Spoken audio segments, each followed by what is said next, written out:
Hi, I'm Kenneth Wajda. I'm a professional photographer here in Colorado. Welcome to another one of my weekly photo chats. So today I want to continue on the point and shoot route because point and shoots are kind of fun cameras. If you've seen pictures of Robert Frank in the last 20 years before he passed, he would often carry this camera. This is a little Olympus stylus. I have black and white film in it. It's a great little camera. You can open it with one hand, point and shoot. It's beautiful. It's got a 35 millimeter 3.5 lens on it, and I see these at thrift stores and antique shops all the time. They look like just any other junky plastic camera, but they're not. They have one great fixed lens on them. These I've picked up for $5 to $10, but they sell for more. If you were just buying them to resell, they sell for $80, I see online, and people want them. They're a great small little prime lens camera that does one thing well. Fits in your pocket and it's a point and shoot.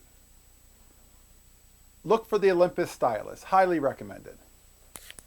Second, here's an Olympus Trip 50.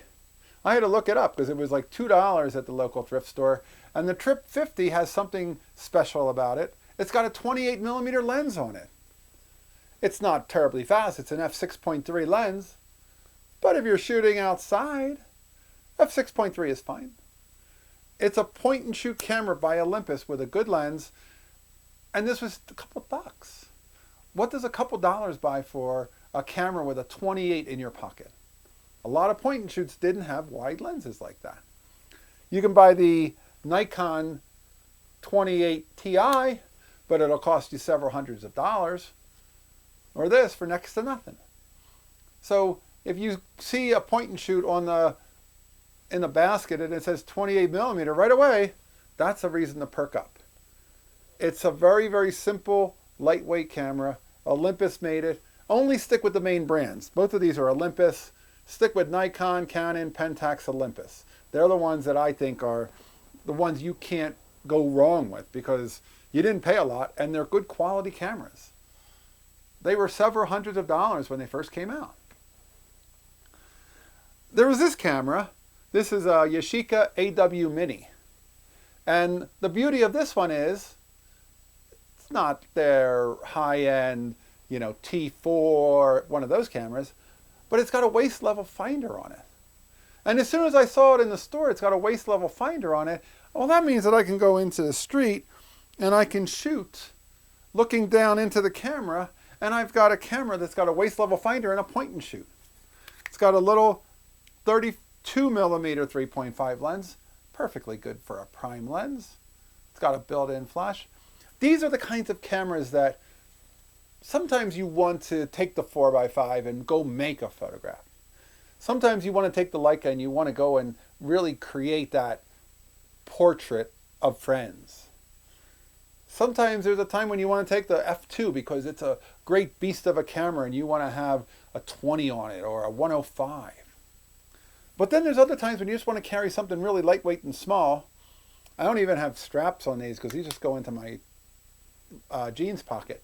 But again, the idea of finding one of these, if you find it with that waist level finder and it works, pick that up.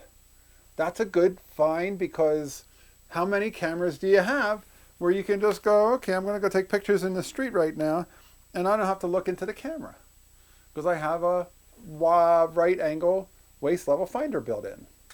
That's a treat of a find. It's probably $3-4.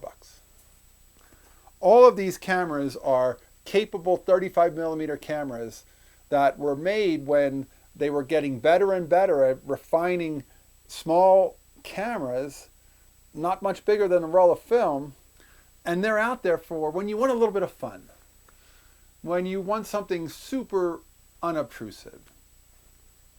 Even if you want to go out into the street, you could go shooting in the street with this and nobody's going to think much of you because you look pretty safe with this little tiny black camera shooting black and white film. They don't know what you're shooting. They see it as not much at all, but it's something. It's a great camera. So point and shoots are fun. I like point and shoots. I sometimes have one of those in my pocket. Sometimes it's a Leica 3F. Sometimes it's a Kodak Retina 3C. And sometimes it's a little plastic job that doesn't weigh anything, like that Ricoh R1 I talked about last time. But they're fun little cameras. They're out there, and you can find them when you're not, don't have to pay a lot, don't look online, just don't go to KEH, just poke around at the estate sales. Poke around at the yard sale when you see a yard sale sign. You'll find them, and they're fun. All right, that's today's photography talk. Do you use point and shoots? Am I the only one? I welcome your comments. If you can support, hit the Patreon. If you are enjoying these, hit the subscribe button, and I'll be back next week. We'll talk photography.